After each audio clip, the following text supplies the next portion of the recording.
Assalamualaikum warahmatullahi wabarakatuh. Perkenalkan, saya Muhammad Ramadan Jaya dari kelas 1D NIM akhir 93. Baik, pada kesempatan ini saya akan menjelaskan tentang teori belajar kognitif. Apa sih teori belajar kognitif? Teori belajar kognitif adalah teori yang menjelaskan bahwa belajar merupakan suatu proses berpikir.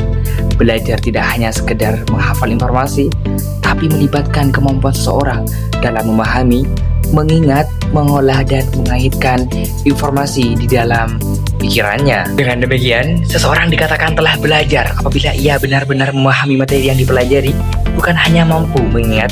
Dan selanjutnya saya akan bahas tentang tokoh-tokoh penting dalam teori belajar kognitif. Beberapa tokoh penting dalam perkembangan teori belajar kognitif antara lain yaitu James Piaget. Ia menyatakan bahwa kemampuan berpikir manusia berkembang secara bertahap sesuai dengan usia dan tingkat perkembangan kognitifnya. Dan kedua yaitu Jerome Bruner. Menurut Bruner, belajar akan lebih bermakna jika peserta didik aktif menemukan sendiri konsep atau pengetahuan yang dipelajari. Dan yang ketiga itu David Ausubel. Ia menjelaskan bahwa pembelajaran akan lebih efektif apabila materi baru dikaitkan dengan pengetahuan yang telah dimiliki sebelumnya. Berikut adalah tujuan dari belajar kognitif. Tujuan utama teori belajar kognitif adalah membantu peserta didik memahami materi secara mendalam. Dan kedua, mengembangkan kemampuan berpikir logis, kritis, dan sistematis. Dan yang ketiga, mendorong peserta didik agar mampu menggunakan pengetahuan dan berbagai situasi kehidupan. Dan selanjutnya saya akan membahas tentang peran guru dalam belajar kognitif. Dalam teori belajar kognitif, guru tidak hanya berperan sebagai penyampai materi, tetapi sebagai pembimbing, fasilitator dalam proses belajar. Pengarah yang membantu siswa mengaitkan pengetahuan lama dengan pengetahuan baru.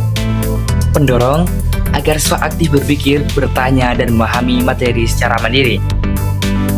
Selanjutnya, saya akan membahas tentang kelebihan dari teori belajar kognitif. Beberapa kelebihan teori belajar kognitif antara lain: membantu siswa memahami materi secara lebih mendalam, melatih kemampuan berpikir kritis dan logis.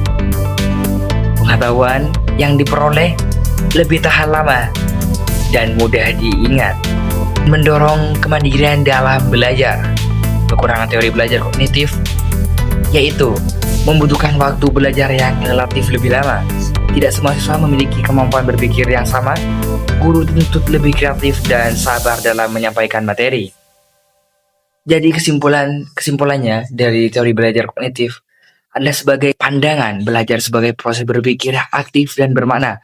Teori ini menekankan pemahaman bukan sekedar hafalan. Dengan penerapan yang tepat, teori belajar kognitif dapat membantu peserta didik memperoleh pengetahuan yang tidak hanya bernilai akademis, tetapi juga bermanfaat dalam kehidupan.